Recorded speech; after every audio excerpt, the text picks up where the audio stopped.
instantes pousaremos em Porto Velho. Retome o encontro de sua poltrona para a posição vertical. Atenda ao aviso para os cintos e verifique o prato número da mesa à sua frente.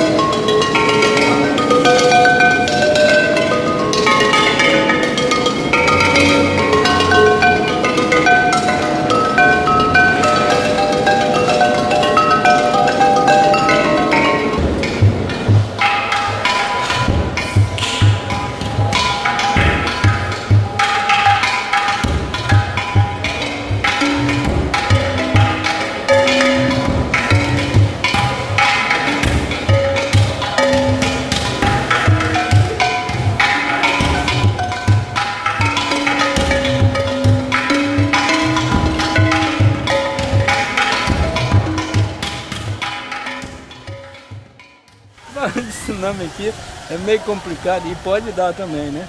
Porque tem essas construções aí. Me assusta, porque nada é seguro. O homem faz, ele acredita, mas nada é seguro. Se arrebentar essa barragem... É tsunami, tranquilo, aconteceu mesmo.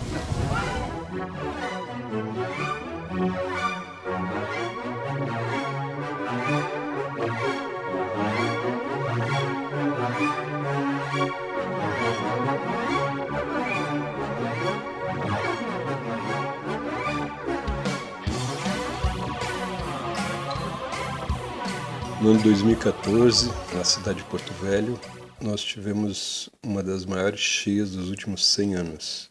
A partir dessas imagens que a gente viu, né, dessa situação de calamidade pública que se seguiu, nós começamos a registrar o avanço da água, né, e logo o regresso das pessoas retornando às suas casas.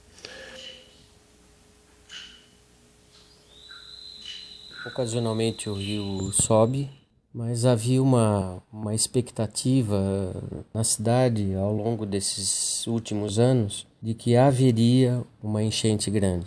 E acho que os registros eles vieram nesse sentido, dando conta dessa intuição de que seria dessa vez.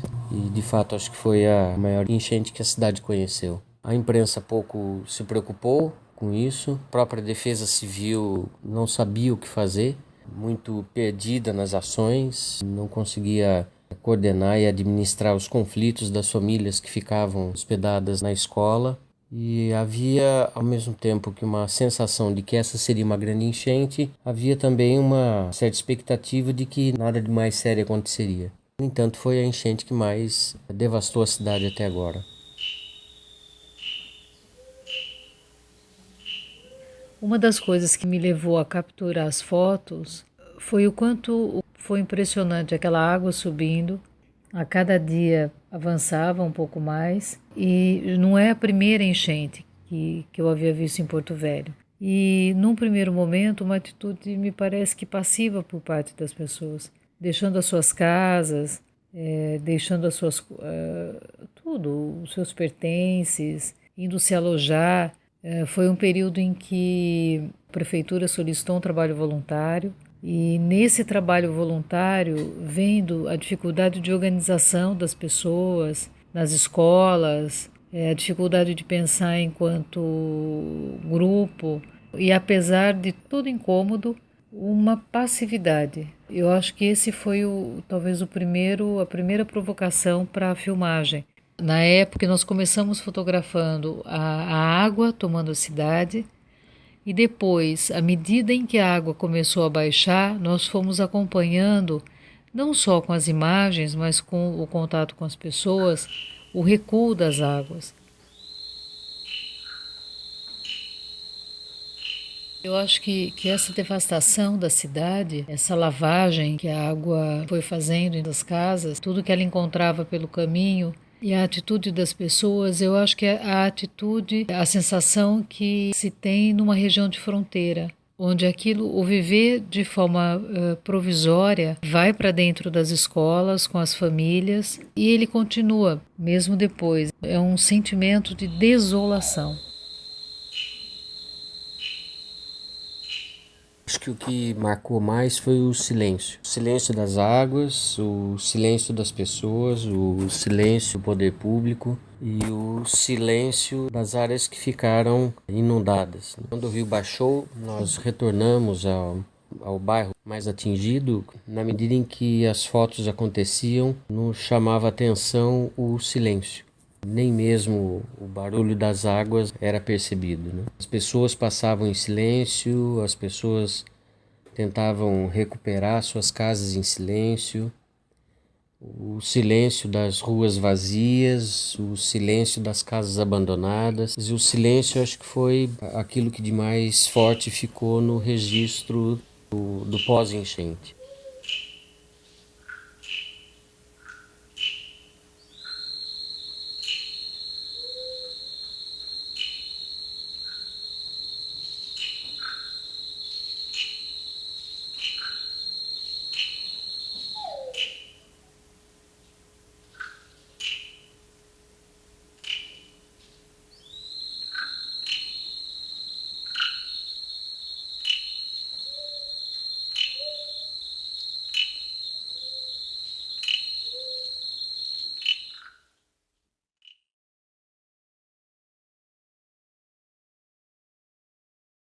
O tempo todo nós lidamos com a precariedade, com o silêncio das pessoas que foram à mostra ou dos parceiros que nós tentamos encontrar, a dificuldade com o material, a dificuldade do respeito com o espaço.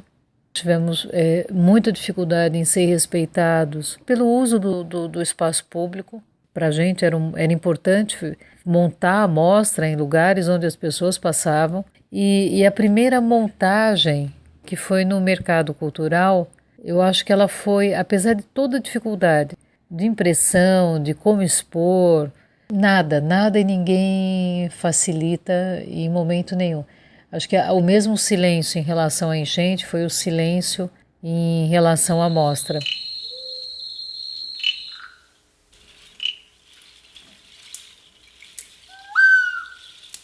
A dificuldade de compreender por que tantos móveis, tantos objetos pessoais foram ficando para trás. Eu acho que talvez por isso que nós tenhamos tido a ideia de fazer uma coleta do lixo das casas. A proposta de colocar os QR Codes na parte reversa de cada suporte fotográfico para que as pessoas com seus celulares pudessem acessar, né, através dos leitores de QR Code, as imagens e os sons referentes à situação, né, numa proposta de imersão desse universo amazônico e contato direto com as narrativas a respeito das cheias do Rio Madeira. Em cada reportagem ficou gravado, né, e disponível na internet para que as pessoas acessem. Os desenhos feitos em nanquim, eles remetem a paisagens inexistentes atualmente. Foram feitos pelo Flávio Dutic durante a visitação a alguns lugares do Baixo Madeira, e hoje esses lugares existem apenas na memória gráfica do suporte sobre o papel, estabelecendo uma certa dialogicidade entre o passado e o presente, dentro de uma técnica de registro ao modo dos antigos viajantes da Amazônia, que colocavam tudo em aquarela, nanquim, né, entre outros materiais básicos.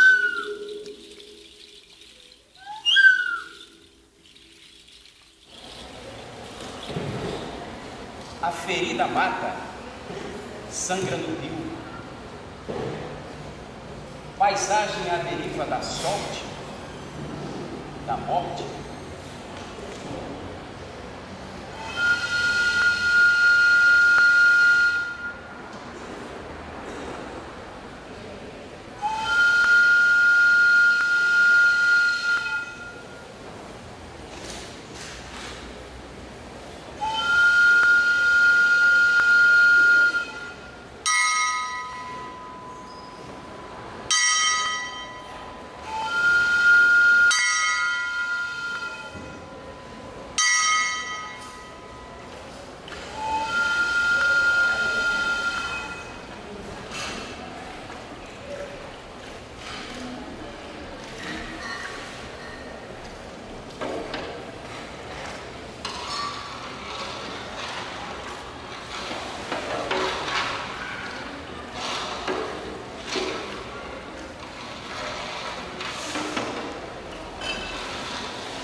sentir, né, cara, a sonoridade do galpão, parecia que tava chorando, né, na realidade, foi muito tenso estar lá.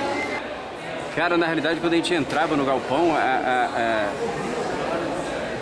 assim, só cabia a gente tentar traduzir aquilo, porque o choro, o lamento era muito forte. E foi tanto que a gente trabalhou, né? A gente foi, escutou, gravou, filmou, áudio, vídeo, levou pra casa, estudou e ficou escutando, pô, aqui parece um choro, pô, aqui tá batendo, aqui, aí juntou tudo e deu isso.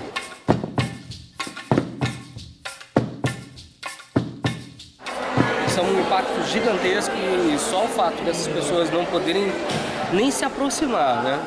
De onde daquele lugar que eles chamaram de lar até um pouco tempo atrás, né? Isso é muito, muito, muito forte. Nós precisamos também nos sensibilizar com isso.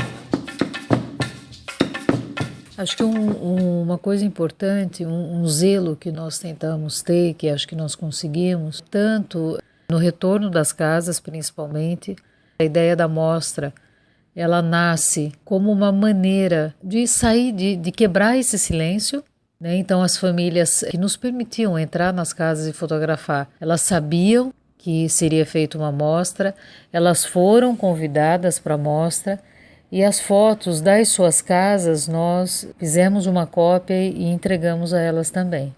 Então acho que essa foi uma tentativa nossa de respeitar a dor, de quebrar o silêncio, de não querer pactuar com essa forma, eu acho que impessoal, de lidar com a dor ou de ignorar a dor.